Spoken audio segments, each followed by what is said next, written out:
오늘 상파울루 근처 이타페세리카 다세라에서 화장 과정을 알아보려 합니다. 함께 보시죠.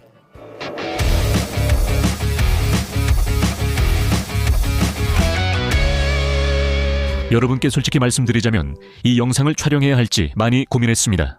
왜냐하면 이 주제가 어떤 분들에게는 불편할 수 있기 때문이죠.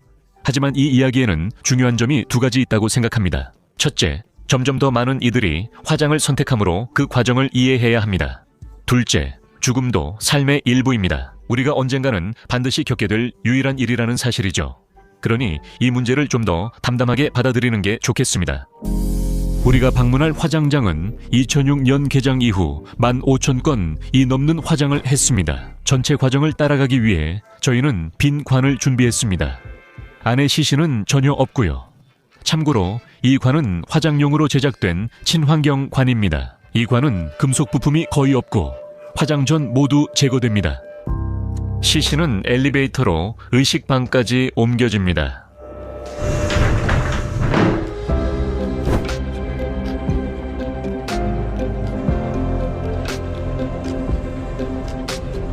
여기서는 대부분의 가족들이 장례식을 하지 않고 약 30분 정도의 작별 인사의식만 진행합니다. 마지막에 관이 내려가는 순간이 매우 중요합니다. 묘지라면 시신을 무덤에 넣는 것과 같습니다. 그리고 이제부터는 거의 아무도 모르는 일이 시작됩니다. 관은 바로 입장하지 않고 화장을 위해 약 4도의 냉장실에 보관됩니다. 법에 따라 사망 후 화장까지 최소 24시간 대기해야 합니다. 화장은 모든 증거와 DNA를 없앱니다. 그 후에 만약 필요하다면 조사를 진행할 수 있도록 시신은 이곳에 잠시 더 보관됩니다. 하지만 화장로에 대한 문제도 있는데 이건 집에 있는 오븐과 비슷합니다. 화장로는 예열이 필요하기 때문에 한번 뜨거워지면 그 기회를 이용해서 연속으로 화장을 진행하는 것이 중요합니다. 녹화 끝날 때쯤엔 카트 다루는 법을 배울 것 같아요. 음악. 그리고 이게 오븐인데 내부가 전부 내화 벽돌로 되어 있어서 벽난로처럼 생겼어요.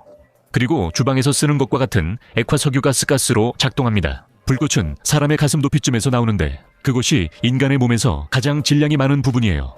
그리고 가스는 저 뒤쪽에 있는 배출구로 빠져나갑니다. 이 순간 관에 내화성 명판이 들어갑니다. 그 명판은 아무리 불에 타도 타지 않는 재질로 만들어져 있는데 이는 시신이 다른 사람과 바뀌지 않도록 보장하기 위해서 중요합니다. 일종의 신분증 같은 거죠. 이 순간 또 한 가지 중요한 점은 시신에 심박동기가 있으면 안 된다는 겁니다.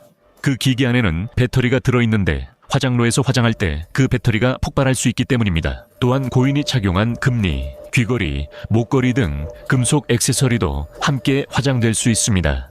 하지만 이것은 유가족의 선택에 달려 있습니다. 여기서는 시뮬레이션이기 때문에 저는 관의 금속 손잡이를 제거하지 않을 것입니다.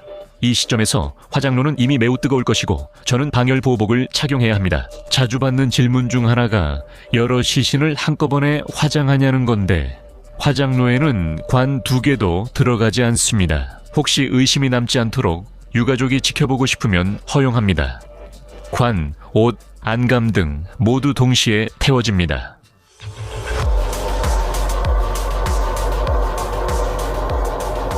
인간 몸의 절반 이상이 물로 이루어져 있어 화장로 온도가 800도까지 오르면 1시간 내에 몸이 탈수되고 수분이 모두 증발합니다. 연소시 온도가 올라가 섭씨 1000도까지 도달할 수 있습니다.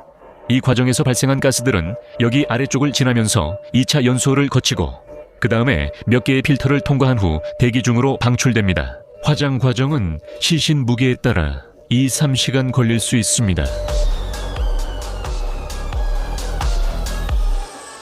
마지막에는 뼈만 남아 분필처럼 쉽게 부서지며 금속 상자에 담아 수거됩니다. 다음 단계는 뼈를 분쇄한 후 내열성 명판과 신원 확인용 봉인과 함께 포장하는 것입니다. 그리고 이것이 바로 유골, 이제 진짜 유골입니다. 더 이상 시범이 아닙니다. 솔직히 저는 훨씬 더 가벼울 줄 알았어요. 아니요, 이건 꽤 밀도가 높은 물질로 주로 칼슘으로 이루어져 있습니다. 여러분이 이해하기 쉽게 말씀드리면 90kg짜리 시신은 대략 2kg 정도의 유골이 나옵니다. 여기서부터는 각 가족마다 다른 의식을 갖고 있습니다. 유골은 항아리에 보관하거나 자연에 뿌릴 수도 있고 심지어 그림으로 만들 수도 있습니다. 여기엔 제 관심을 끈 친환경 섬유 유골암 2개가 있습니다. 유골과 나무를 함께 넣으면 유골암이 분해됩니다. 이 다른 유골암들은 바다에 넣기 위해 만들어졌습니다. 만약 우리가 유골을 물에 뿌리면 유골이 유골암과 함께 떠다니는 것이 아니라 유골은 바닥까지 가라앉고 유골암은 서서히 분해되기 시작합니다. 이 유골암은 구워지지 않은 도자기로 만들어졌습니다. 또 다른 선택지로 유골을 넣은 펜던트를 목걸이로 착용할 수 있습니다. 또한 전통적인 납골당에 유골을 보관하는 방법도 있는데 가족들이 고인을 기리기 위한 공간을 마련하곤 합니다. 또는 납골 정원에서 작은 공간을 구입해 그곳에 생분해 성 유골함을 묻는 방법도 있습니다. 저희 마누알 두 문두에서는 우리 몸의 원자가 언젠가 태양계를 만든 별의 폭발에서 왔다고 항상 설명합니다. 즉, 우리는 별의 먼지로 이루어졌고 오늘 그 순환이 계속되는 걸 직접 봐서 신기합니다. 인간이 자연으로 돌아가는 것이죠.